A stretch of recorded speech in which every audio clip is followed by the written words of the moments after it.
حضرت عبداللہ بن مبارک رحمۃ اللہ علیہ فرماتے ہیں کہ ایک مرتبہ مکہ معظمہ میں شدید قحط پڑا۔ لوگ نماز استسقاء کے لیے میدان عرفات میں جمع ہوتے رہے، لیکن کسی طرح قحط کے آثار کم نہ ہوئے۔ برابر ایک ہفتہ اسی طرح گزر گیا۔ چنانچہ آئندہ ہفتے جمعہ کی نماز کے بعد لوگ پھر عرفات میں جمع ہوئے تو میں نے دیکھا ایک سیاہ فام ضعیف ناتواں انسان ہے جس نے 2 رکعت نماز پڑھ کر اللہ تعالیٰ سے دعا مانگی اور سجدے میں گر کر قسم کھائی کہ تیری عزت و جلال کی قسم، اس وقت تک سجدے سے سر نہ اٹھاؤں گا جب تک تو بار ان رحمت سے اپنے بندوں کو سیراب نہ کر دے۔ چنانچہ اس کی اس دعا کے بعد میں نے دیکھا کہ آسمان پر سیاہ بادل چھا گئے اور اس قدر مینا برسا کہ میں حیران تھا۔ بعد ازاں اس سیاہ فام بندہ خدا نے اپنے رب کی حمد و ثنا بیان کی اور چل دیا۔ میں بھی اس کے پیچھے پیچھے ہو لیا کہ دیکھوں کہ یہ شخص کہاں جاتا ہے۔ جب وہ چلتے چلتے ایسے مقام میں داخل ہوا جہاں ایک برو فرشوش رہتا تھا، یہ دیکھ کر واپس چلا آیا اور صبح کو کچھ روپے لے کر اس بردہ فروش کے مکان پر پہنچا۔ میں نے کہا کہ مجھے ایک غلام خریدنے کی ضرورت ہے۔ میری اس درخواست پر اس سوداگر نے تقریباً 30 غلام مجھے دکھائے۔ ان سب کو دیکھ بھال کر میں نے کہا، ان کے علاوہ اور بھی کوئی غلام ہے؟ اس نے جواب دیا، ہاں، ایک منحوس سا غلام اور ہے جو کسی سے بات نہیں کرتا۔ میں نے کہا، اسے بھی دکھا دو۔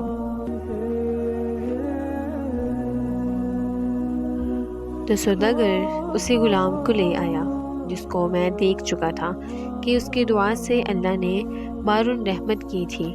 میں نے سوداگر سے دریافت کیا کہ تم نے اس کو کس قیمت پر خریدا ہے؟ سوداگر کہنے لگا کہ خریدا تو ہے میں نے 20 اشرفیوں کا، مگر آپ کو صرف 10 اشرفی کا دے دوں گا۔ یہ سن کر حضرت عبداللہ بن مبارک رحمۃ اللہ علیہ نے فرمایا کہ ہمیں اس کی ضرورت نہیں، بلکہ میں تم کو اس کی قیمت میں 27 اشرفیاں دے دوں گا۔ پھر فرمانے لگے کہ بس اس کا سودا کر کے وہ غلام کو ہمراہ لے کر چل آیا۔ تو وہ غلام کہنے لگا، اے میرے آقا، آپ نے آخر مجھے کیوں خریدا ہے؟ میں تو کسی بھی خدمت کے قابل نہیں ہوں۔ میں نے عرض کیا کہ میں نے تم کو اس لیے خریدا ہے کہ میں تمہارا خادم بنوں اور تم میرے مالک۔ میری اس بات پر غلام نے دریافت کیا کہ آپ ایسا کیوں کر رہے ہیں؟ اس پر میں نے عرض کیا کہ میں کل تمہاری کرامت دیکھ چکا ہوں۔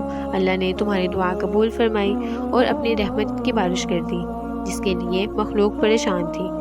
اس نے دریافت کیا کہ کیا واقعی آپ نے ایسا دیکھا ہے؟ میں نے کہا ہاں۔ اس کے بعد اس نے دریافت کیا کہ کیا آپ مجھے آزاد کرتے ہیں؟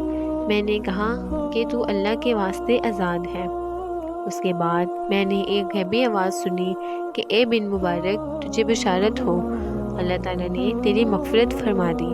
بعد ازاں اس غلام نے کامل وضو کر کے 2 رکعت نماز پڑھی اور کہا، اس چھوٹے آقا کی آزادی پر تو اللہ کا شکر ہے، مگر اللہ تبارک و تعالیٰ کے آزاد کرنے پر اس کا شکر کس طرح ادا کروں؟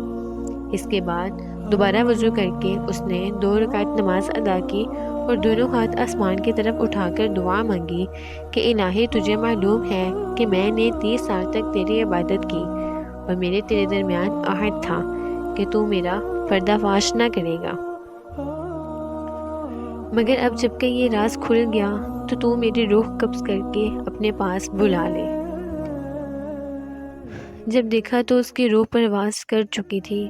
حضرت عبداللہ بن مبارک رحمۃ اللہ علیہ فرماتی ہیں کہ میں نے اس کو معمولی کفن دیا اور نماز پڑھ کر دفن کر دیا۔ بس جب میں سویا تو کیا دیکھتا ہوں کہ وہ خوبصورت بزرگ عمدہ سا لباس پہنے ہوئے ان میں سے ایک صاحب نے مجھ سے فرمایا، اے ابن مبارک، کیا تجھے اللہ تعالیٰ سے شرم آئی؟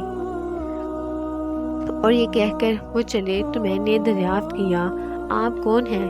تو انہوں نے فرمایا، میں محمد رسول صلی اللہ علیہ وآلہ وسلم ہوں اور یہ میرے پاس حضرت ابراہیم علیہ السلام ہے۔ آخر میں نے دریافت کیا کہ میں اللہ سے کس طرح نہیں شرمایا، حالانکہ کثرت سے نماز پڑھتا ہوں، پر انہوں نے ارشاد فرمایا کہ آج اولیاء کرام میں سے ایک ولی کی وفات ہوئی اور تم نے اس کو اچھا کفن نہیں دیا۔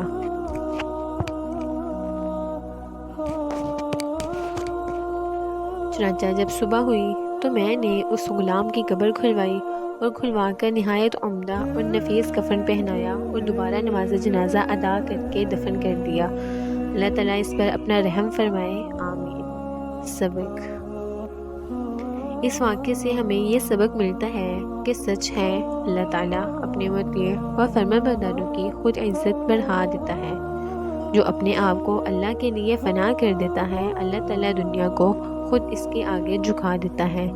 دعا ہے کہ اللہ تعالیٰ ہم سب کو بھی نیک بننے کی توفیق عطا فرمائے، آمین۔ ملتے ہیں اگلی ویڈیو میں، تب تک کے لیے اللہ حافظ۔